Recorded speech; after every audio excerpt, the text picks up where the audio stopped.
Mungkin kamu pernah melihat seorang tukang yang akan membuat sebuah meja. Nah, diukur dulu kan berapa panjangnya, lebarnya misalnya, menggunakan mistar atau sejenisnya. Atau misalnya alat untuk mengukur tinggi badan kamu. Lalu seorang penjual ikan yang menimbang dulu hasil jualannya untuk dijual ke si pembeli, misalnya 1 kg. Dia menggunakan timbangan atau dalam fisika itu disebut neraca. Atau seorang atlet lari 100 meter. Nah, untuk mencapai 100 meter, berapa waktu yang dibutuhkan kan diukur dengan menggunakan stopwatch. Dan sekarang ini tak heran lagi kalau ketika kita memasuki mall misalnya, maka di pintu masuk sudah harus diukur suhu badannya kita dengan menggunakan termometer. Dan masih banyak lagi alat-alat ukur yang dipergunakan dalam kehidupan sehari-hari. Langsung saja kita cek alat-alat ukur pada besaran pokok dan besaran turunan.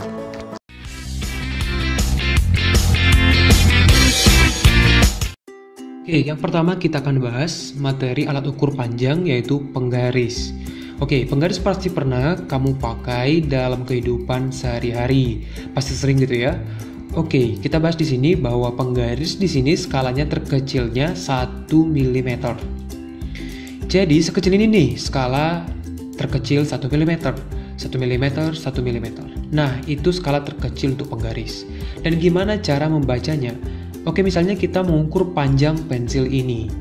Kita baca dulu nih, di ujung belakang dia angka berapa dan di ujung depan angka berapa. Kita lihat di sini bahwa dia setara dengan 1/3. Oh, berarti ini adalah 1,3 cm. Sedangkan di sini kita lihat adalah 5/1. Berarti 5,1 cm. Nah, gimana nih panjang pensil ini? Ujung depan kita kurangi dengan ujung belakang. Berarti 5,1 cm dikurang 1,3 cm sama dengan 3,8 cm. Sebenarnya pada kehidupan sehari-hari, kamu untuk mengukur panjang pensil, kamu membaca mulai dari angka 0. Tapi kalau di soal-soal nanti kemungkinan bukan mulai dari angka 0, tapi dari tengah-tengah seperti ini. Cara bacanya adalah ujung depan kita lihat, kemudian ujung belakang kita lihat berapa, dan kita untuk membaca kita kurangi. Hasil pengukuran inilah hasil pengukuran panjang benda tersebut. Oke, alat ukur yang kedua adalah jangka sorong. Oke, kalau tadi penggaris memiliki skala terkecil 1 mm, kalau jangka sorong memiliki skala terkecilnya adalah 0,1 mm. Berarti dari skala terkecil ini bisa kita lihat bahwa jangka sorong memiliki ketelitian yang lebih tinggi daripada penggaris karena skala terkecilnya yaitu 0,1 mm. Oke, bentuknya seperti apa sih jangka sorong? Bentuknya seperti ini. Oke, di sini ada 2 skala. Skala atas disebut skala utama, sedangkan skala ini disebut skala Nonius. Untuk mengukur apa sih jangka sorong? Biasanya digunakan untuk mengukur misalnya nih benda yang akan diukur yang ditaruh di sini itu untuk mengukur diameter luar sebuah benda. Bisa juga ditaruh sini untuk mengukur diameter dalam sebuah benda, dan bisa juga ditaruh sini untuk mengukur kedalaman benda. Tuh. Bentuknya seperti apa? Nanti cara membacanya kurang lebih seperti ini. Bagian atas adalah skala utama, bagian bawah adalah skala Nonius. Bagaimana cara membacanya? Pertama kita lihat angka 0 di skala Nonius yang melewati skala utama. Berarti menunjukkan angka di sini. Oke, kita baca angka 2 di sini 2,1, 2,2, 2,3, 2,4, 2,5, 2,6, 2,7. Dia tidak sampai ke angka 2,8, berarti skala utamanya adalah di sini 2,7 cm. Kemudian skala Noniusnya gimana? Skala Nonius kita lihat garis yang sejajar antara skala Nonius dengan skala utama. Oke, tidak sejajar, tidak sejajar, tidak sejajar, tidak sejajar, tidak sejajar. Nah, lihat di sini sejajar. Garis ini sejajar. Berarti nunjukin angka berapa nih? 0, 1, 2, 3, 4, 5, 6. Berarti skala Noniusnya adalah 0,06 cm. Berarti hasil pengukurannya adalah kita jumlah skala utama dan skala non-use, hasilnya adalah 2,76 cm. Oke, begitulah cara membaca alat ukur jangka sorong ini.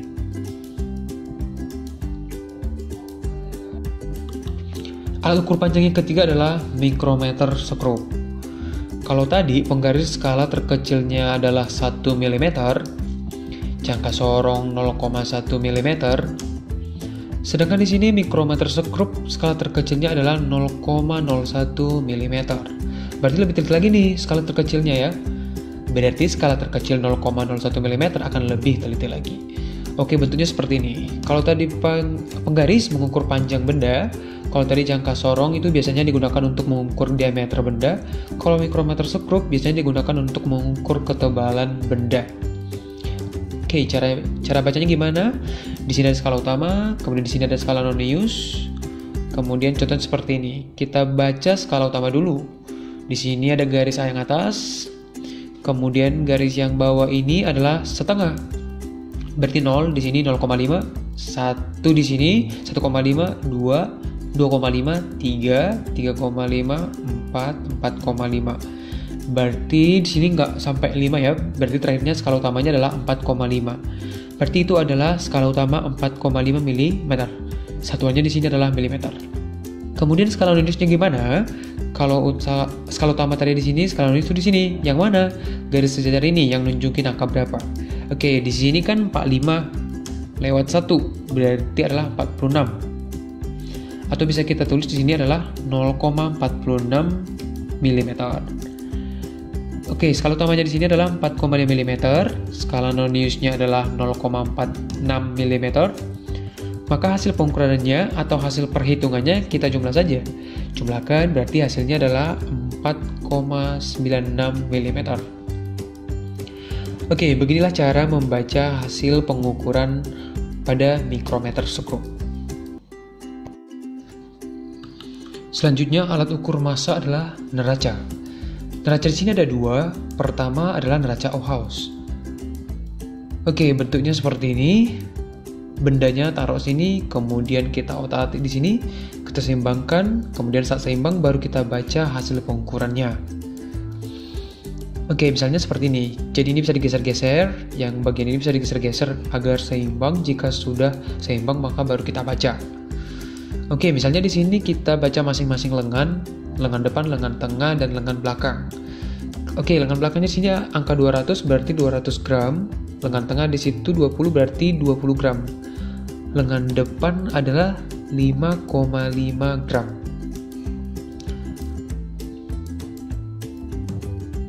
Oke, nah hasil pengukurannya tinggal kita jumlahkan aja lengan belakang, lengan tengah, dan lengan depan. Kita jumlahkan hasilnya adalah 225,5 gram. Jadi gitu cara membaca neraca Ohaus. Jadi kamu tinggal jumlahkan aja hasil pembacaan di setiap lengannya. Oke, neraca lainnya adalah neraca lengan. Bentuknya kurang lebih seperti ini ya. Bendanya taruh di kiri, kemudian anak timbangannya taruh di kanan sampai seimbang, maka baru kita baca hasil pengukurannya. Oke, setelah seimbang, maka kita tinggal jumlahkan aja anak timbangan ini. Oke, di sini ada 1 kg, kemudian 100 gram, dan 500 gram. Oke, satuannya di sini masih beda ya. Jadi kilogram, gram, gram. Maka kita samakan dulu satuannya. Kilogram kita jadikan gram, maka jadi 1000 gram. 100 gram, di sini 500 gram. Maka kita total hasilnya adalah 1600 gram. Jadi untuk neraca lengan di sini kuncinya adalah samakan yang kiri dengan yang di kanan. Kemudian jumlah massa yang di kiri sama dengan jumlah massa yang di kanan. Kalau di sini udah seimbang, udah pasti jumlah massa kiri dan kanan akan sama. Terakhir, alat ukur waktu adalah stopwatch. Oke, stopwatch ada dua ya, stopwatch digital dan analog. Untuk stopwatch digital nggak usah kita bahas karena sudah tercantum hasil pengukurannya di layar, sehingga nggak perlu kita bahas. Yang kita bahas di sini adalah stopwatch yang analog. Oke, ada dua skala di sini. Ada skala yang kecil, lingkarannya kecil adalah menunjukkan menit, lingkaran yang besar menunjukkan detik. Oke, cara bacanya kita tinggal baca di sini berapa menit dan berapa detik. Oke, di sini kita lihat 0, 1, 2, 3, 4, 5. Berarti lingkaran kecil adalah 5 menit. Sedangkan lingkaran yang besar di sini berarti 5, di sini 10, di sini 15, di sini 20, 21, 22, 23. Berarti lingkaran besar menunjukkan 23 detik atau 23 second.